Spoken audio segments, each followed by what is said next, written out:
दुनिया में आतंकवाद के मोर्चे पर पाकिस्तान को बेनकाब करने के लिए भारत का पहला डेलीगेशन रवाना हो गया है। जेडीयू सांसद संजय झा की अगुवाई में यह दल जापान के लिए रवाना हुआ है। पहली टीम की रवानगी के साथ ही राजनीति अब तेज हो गई है। इसके पीछे की वजह भी है।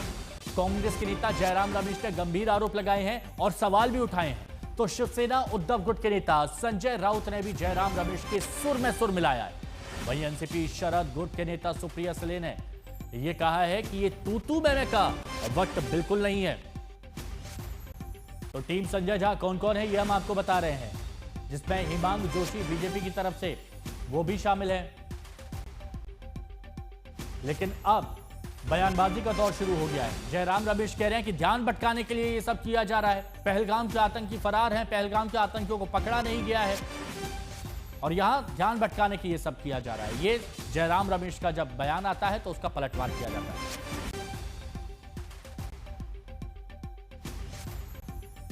तो ये बयानों का सिलसिला अब शुरू हो चुका है।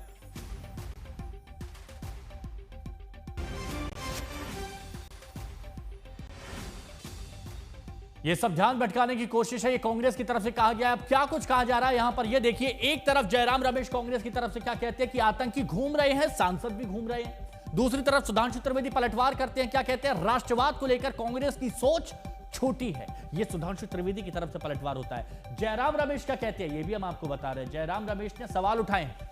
अब संजय राउत क्या कहते हैं शिवसेना उद्धव गुट की तरफ से कि ये सब ध्यान भटकाने के लिए किया जा रहा है। तो दूसरी तरफ सुप्रिया सुले नेता एनसीपी के क्या कहती हैं कि ये तू मैं का वक्त नहीं है, यहां पर एकजुटता की बात करनी होगी। ये सुप्रिया सुले की तरफ से बयान दिया जाता है।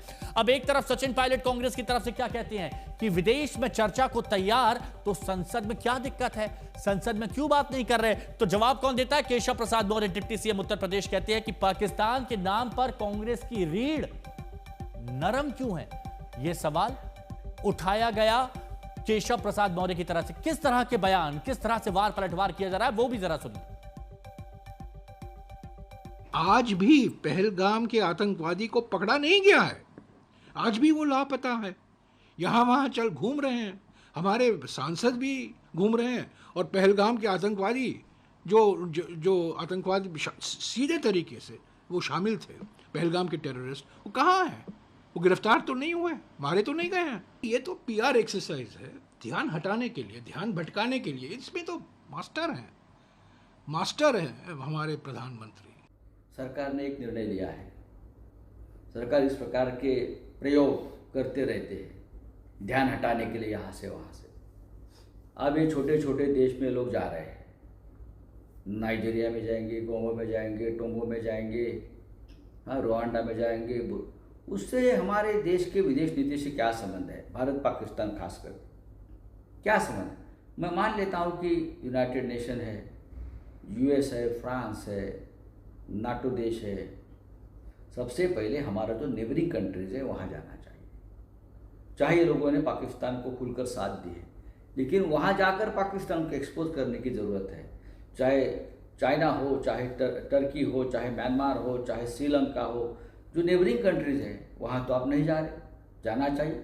हम सब पहली बार राहुल गांधी जी और खड़गे जी ने कहा कि पार्लियामेंट का सेशन बुलाना चाहिए। बहुत कम महत्वपूर्ण मुद्दों पर सेशन बुलाए गए हैं। इतना बड़ा मुद्दा आतंकवाद का, देश पर प्रहार हुआ, आक्रमण हुआ, पहलगाम में हुआ, फिर ऑपरेशन सिंदूर हुआ, फिर युद्ध विराम हुआ, उस पर चर्चा हो। और अगर विदेश की राष्ट्रपतियों को, विदेश के प्रधानमंत्रियों को हम जाके अपना ब्रीफ कर रहे हैं, तो लगता है कि यहाँ पर भी सांसदों की भी चर्चा हो। और हम चर्चा क्या करेंगे कि आतंकवाद के खिलाफ हम एकजुट हैं, पाकिस्तान स्पॉन्सर्ड टेररिज्म को हम बर्दाश्त नहीं करेंगे, निहत्थे लोगों की हम नहीं जाने देंगे। और साफ शब्दों में कहना चाहिए कि पीओके भारत का हिस्सा था, है और रहेगा। इसको दोबारा रेखांकित करने का समय आ गया, इसलिए हम लोगों ने कहा कि ये स्पेशल सेशन बुलाना चाहिए। तो कोई सवाल उठा रहा है तो कोई जवाब दे रहा है। वहीं कोई ऐसा भी है जो इस वक्त मजबूती के साथ एकजुटता की बात कह रहा है। प्रतिनिधिमंडल की सदस्य सुप्रिया सुले ने कहा कि देश से बाहर हम सभी भारत का प्रतिनिधित्व करेंगे और पाकिस्तान को बेनकाब करेंगे। 3 टीम्स आज जा रही है, आज रात और कल सुबह पे, और बाकी की 4 टीम 23 तारीख को जाएंगी। भारत के हम सब कोई पार्टी की तरफ से नहीं जा रहे, हम भारत की तरफ से पूरे देश में हम लोग जा रहे हैं। मैंने जयराम जी का ये नहीं देखा, लेकिन जिस डेलीगेशन में मैं हूं उसी डेलीगेशन में आनंद शर्मा जी भी है और मनीष तिवारी जी भी है, जो दोनों कांग्रेस के बहुत वरिष्ठ नेता रहे।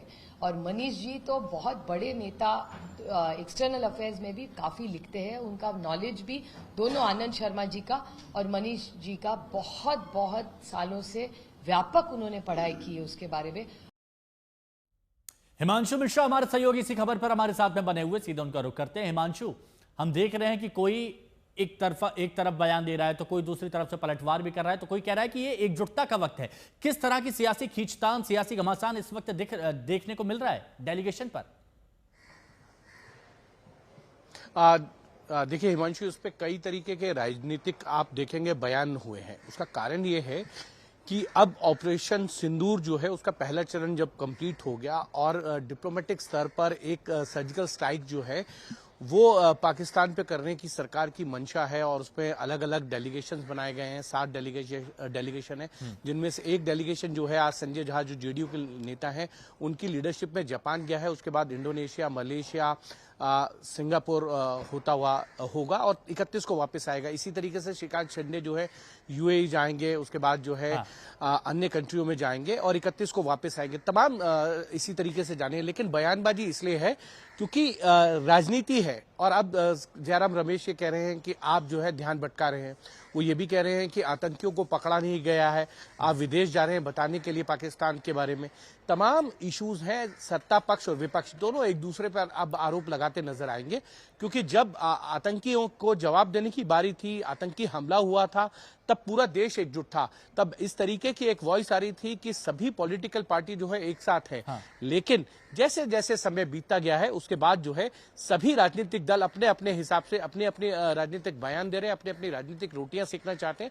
कांग्रेस को इस बात का बहुत ये है कि वो सवाल उठाए, संसद का सत्र बुलाया जाए, उसमें ओपन तरीके से डिस्कशन हो कि सुरक्षा में चूक कैसे हुई। लेकिन सरकार की तरफ से कहा गया 2 सर्वदलीय बैठक बुलाई गई, दोनों में ब्रीफ किया गया। तो अब जो है वो संसद के सत्र की क्या जरूरत है। और सुप्रिया सुले ये कह रही हैं कि देखिए ये समय है देश को एकजुट दिखने का, यानी कि जो प्रतिनिधि मंडल जा रहे हैं उसमें सभी पार्टियों का रिप्रेजेंटेशन है हर उसमें, और साथ में एक एम्बेसडर है वो जाएंगे, बताएंगे पाकिस्तान किस तरीके से जो 30 साल से भारत और विश्व के खिलाफ जो है आतंकियों को पनाह देता है, उनको पालने पोसने का काम कर रहा है। ये बात कई लोग कह रहे हैं कि इस वक्त एकजुटता दिखाने का वक्त और एकजुटता दिखानी चाहिए, आगे बढ़ना चाहिए।